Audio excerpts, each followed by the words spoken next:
Hello there. Welcome to another episode of the Ted in Your Head podcast. I'm your host, Ted Moreno, certified hypnotherapist and coach.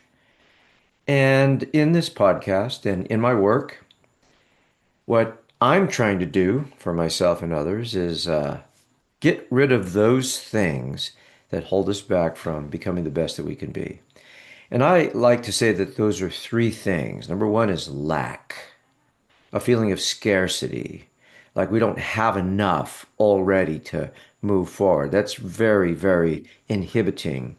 The other one is lethargy, right? We don't have any energy, mental, physical, emotional energy. These things will hold us back from moving forward. And the last thing would be limitation. So, limiting beliefs. I can't do this. I'll never be able to do that. So, once we deal with those things and move them out of the way, move them out of our subconscious minds, then we can begin to move towards what we want. We can work on becoming the best versions of ourselves. And when we are on that path, our relationships are better, our jobs are better, and we have a better feeling about life and that it's meaningful to be alive. So that's what I'm up to. And remember, at the end of my podcast, I will always tell you how to get in touch with me if you're interested in working together. But let's get into today's podcast. And I'm calling this particular episode my 25-year-old list of things to do when you're struggling.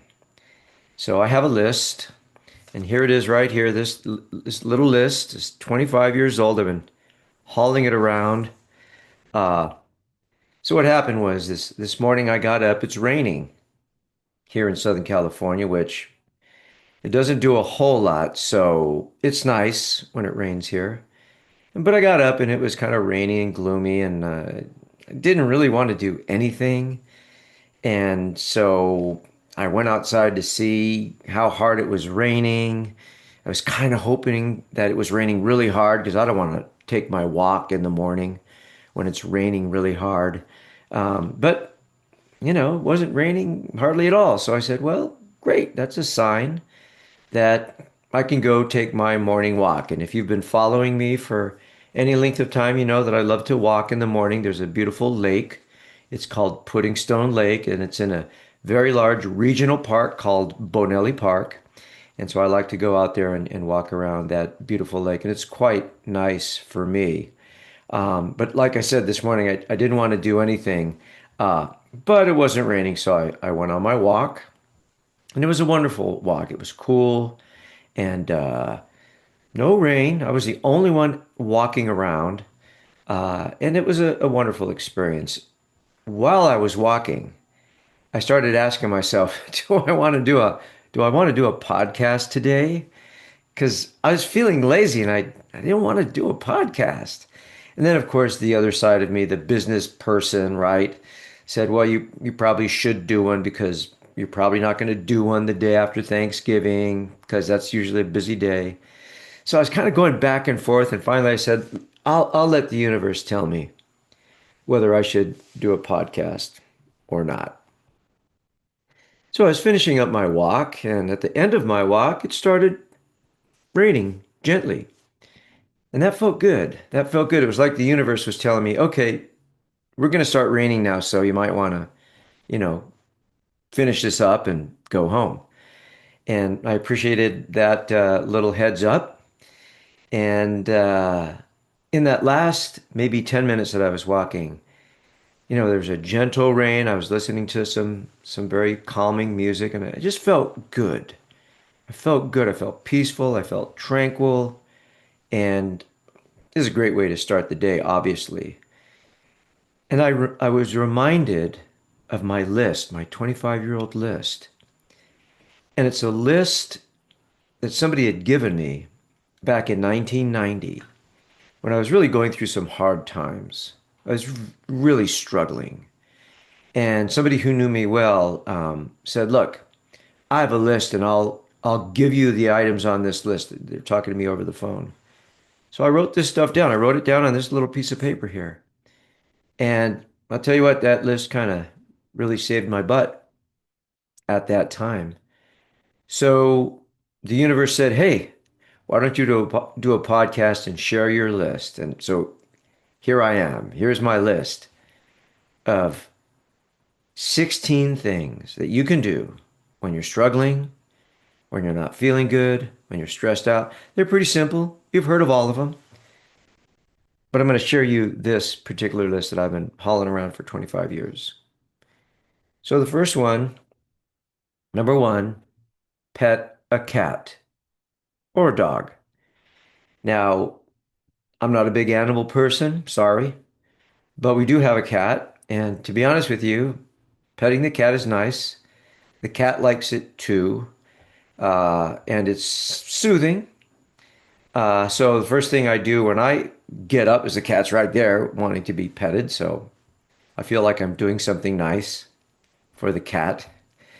And I often wonder if what I get from petting the cat is worth the litter box and cat hair. I think it is, and I know for pet lovers it absolutely is. So number one is pet a cat or a dog. It's nice, something warm that appreciates it. Number two, play with a child. Play with a child. Now, this is really challenging for me, playing with children. I don't have any little kids anymore, but when I had little kids, it was challenging to actually sit down and play with them. I was building my business at the time. There was a lot going on, but when I did, I became a kid again. And when I finished playing with my children, they were happy and laughing and I felt good about that. I felt like, yeah, I'm a good dad. I'm playing with my children. You know, once I overcame the resistance and got down on my hands and knees and started playing with them, felt good. Made me feel good, made them feel good. So that's number two. Play with a child. Number three, take a nap. I'm not a napper, but what I do is, if I'm having a really tough day, I'll just go lie down on my bed, close my eyes, and just breathe and chill out. So I can't really take a nap during the day. It's very difficult for me unless I've been up all night, which never happens. But I know a lot of people love to nap, and I think it's a good self-care thing. Just take a nap. Try not to make it too long. Set a timer. I mean, 20 minutes, 30 minutes probably is optimal, I think. Any longer than that, you have a tendency to kind of interfere with your sleep or create some grogginess. But taking a nap, yeah, that's a really good way to let go of stress. Number four, make hot tea. So here's something funny. I was teaching a class the other day at the Hypnosis Motivation Institute, and my boss, the only boss I have, the director of HMI's name is George. So George was introducing me to the class. This was the first class of four that I was going to teach, and before he introduced me, George was talking to the students and he said, you make sure you put your name in the Zoom square because this was a class over Zoom. Make sure you put your name, your full name, not your rapper name, not your street cred name. So when George was introducing me, I said, George, by the way, I said, my street cred name is Hot Tea. I said, not iced tea, not ice cube, it's hot tea. And George said, oh, hot tea, warm and soothing. So yes, yes, yes. Hot tea is warm. It's soothing. It doesn't maybe get you wired like coffee does, and especially if it's herbal tea. So there's something about a cup of hot tea, especially on a rainy, cold day, that is so soothing and comforting. So make yourself a cup of hot tea next time you feel stressed or you're struggling. It helps.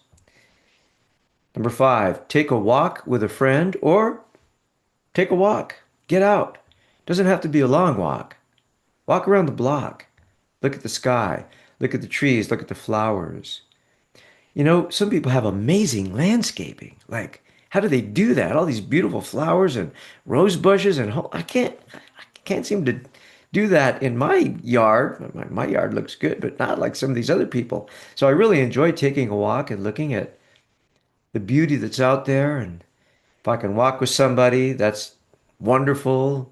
Walking by myself is fine. Taking a walk is a good thing to do because it gets you out of your head and into your body, gets you away from the screen, gets you out of your room, out of your car, and allows your mind to engage with the natural world, which is kind of essential to us as human beings. We've been doing it for a couple of 100,000 years after all. Number six, ask for a hug. Women are much better at doing this than men. But I have asked for a hug, almost exclusively my wife. Hey, can I have a hug? But I remember when I was going through those tough times in 1990, I was struggling so much. I actually went to a hospital in Tucson and I said, I really need to talk to somebody. I said, I'm really struggling here. I need to talk to somebody. So they managed to drag out of their offices a couple of psychotherapists.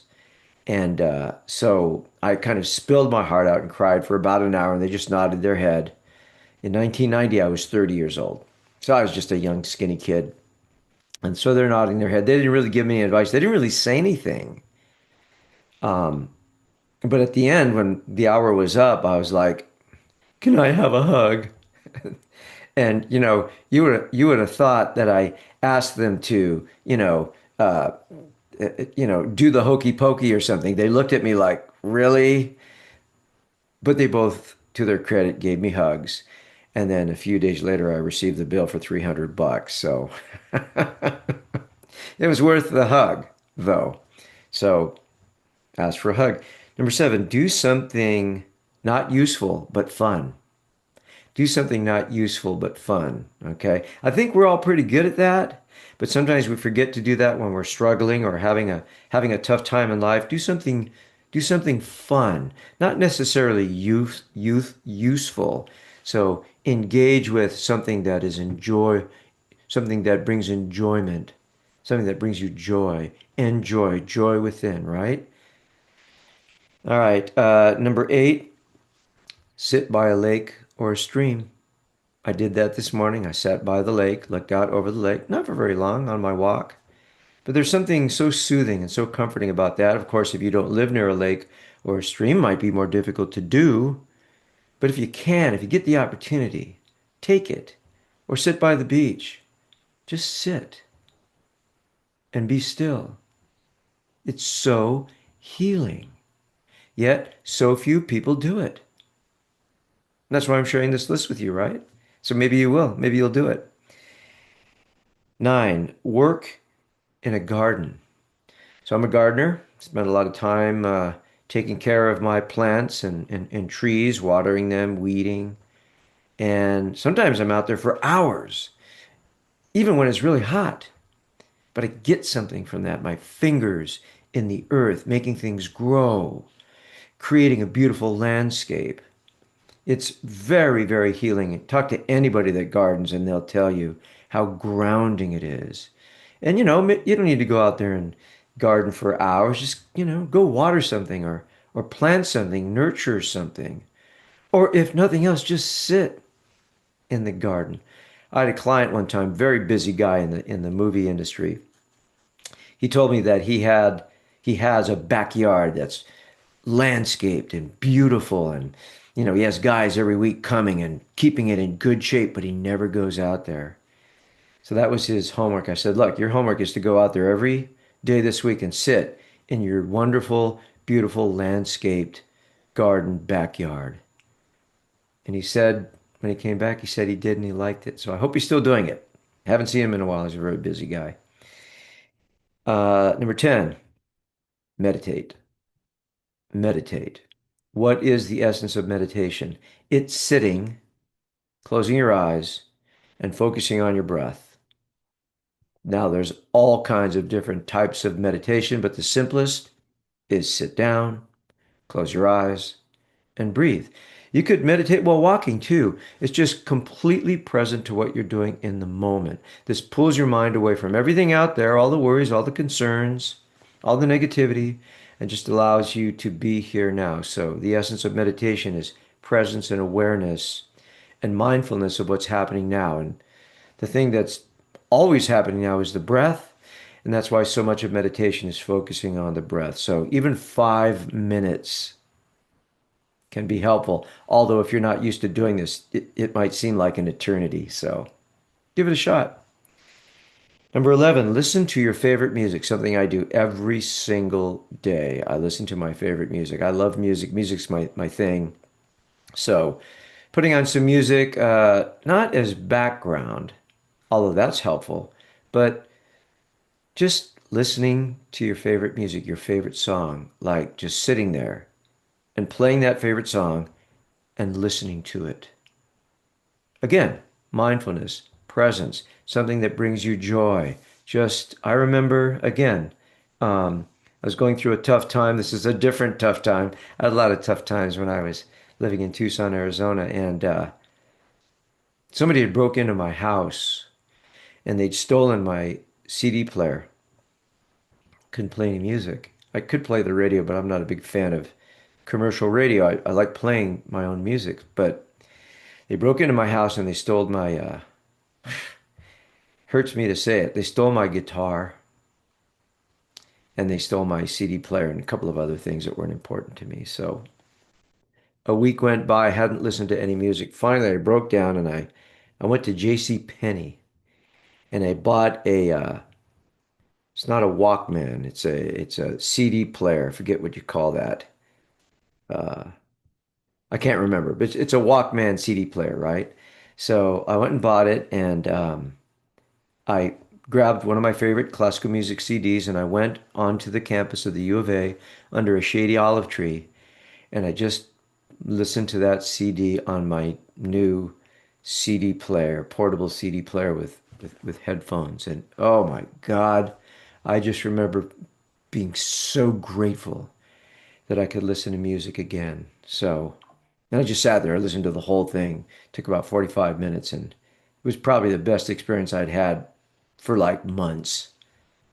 So there you go. Listen to your favorite music. Number 12, do something you don't do often. Presumably something you want to do, something you like to do. Do something you don't do often. Okay, so for me, it might be going to the Huntington Botanical Gardens, a world-class museum and botanical gardens, not too far from where I live. Or it might be, playing music in a open mic type thing. Okay. Or it might be going to a restaurant, taking my wife out to a restaurant that we don't go to often. Something nice, something enjoyable that you don't do a whole lot.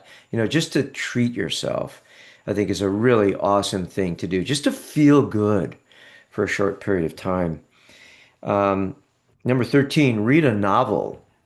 When I was a little kid, I read so many books. My mom would take us to the library. We'd check out all the books you were allowed to check out, and then we'd read them all, then we'd take them back the next week and then do the same thing all over again. I read so many books. I had such a great level of comprehension. And I read so many novels. I'd have to go back and read them because I didn't understand a lot of them back then when I was 8, 9, 10 years old. But here's the good news. Even if you're not a good reader, you can listen to books on tape or, streaming books, audio books. If you're not into the reading thing, then you can still get, the world's best literature by listening to it. So check that out. My wife does that a lot. She's really, really enjoying listening to audiobooks. So read a novel. Number 14, watch a sunset or a sunrise. Again, this is something that I try to do. And it just occurred to me, maybe I try to do it because of this list. So I go outside, I sit on my back porch, I just watch the sun go down, and sometimes my wife comes out and joins me, and we talk, not about anything heavy or serious. We just chit chat, watch night come down. Yeah, it's nice. It's very pleasant to say goodbye to the day. I say thank you. Thank you for giving me another day. And that's a wonderful thing to put out there. Number 15, sit with T bear. So T bear, of course, stands for teddy bear. Now, I grew up in East Los Angeles, right? I'm a dude. Dudes that grew up in East Los Angeles did not have stuffed animals. Like you wouldn't be caught dead with a stuffed animal. Even if your girlfriend gave it to you, you'd like say, well, why don't you take care of it for me, right? But in 1990, when I was going through those very, very tough times, I shared this list with another friend of mine. And a couple of days later, she brought me a huge teddy bear. And I said, what am I going to do with this big stuffed teddy bear? I'm just not into stuffed animals. Um, but darned if I didn't hug that teddy bear a couple of times when I was experiencing a dark night of the soul. Can't believe I'm actually telling you this. It's a little bit embarrassing, but yes, it's true. There were a couple of nights where the only thing that got me through was hugging that big teddy bear that my friend gave to me. So there you go. It's all right. You can do it. Number 16, the last one. Ask someone to nurture you. And again, this is I think easier for women to do. For men, it's very difficult. And it's not like you're going to walk up to somebody and say, hey, would you please nurture me? No, probably not going to say that. You're probably going to say something like, man, I really need to talk to someone. Would you sit down? Can I vent for you? Can I talk to you? Or can I get some advice? Right? That's a form of nurturing, right? Or will you do me this favor? Will you help me with this? It's another way of nurturing, okay? If you're lucky enough to have somebody cook for you, you can say, would you mind fixing me something to eat, right? Or fixing me some hot tea. So asking someone to nurture you can come in many, many different forms. But it's probably not going to show up as, hey, please nurture me. Although it might. And I've certainly gone to my wife, and thank God for her, and said, hey, I'm struggling and I feel, I don't feel confident and I don't feel strong and I really need to just I need you to encourage me and tell me I'm not a total F up and that, I'm doing good work. Tell me I'm doing okay. And that's so helpful to have somebody say, "You're doing okay. You're great. You're awesome." Right? Yeah, you're just having a bad day. And that kind of encouragement can really make a difference when you're going through tough times. So that's my list, and I'll post a photo of it.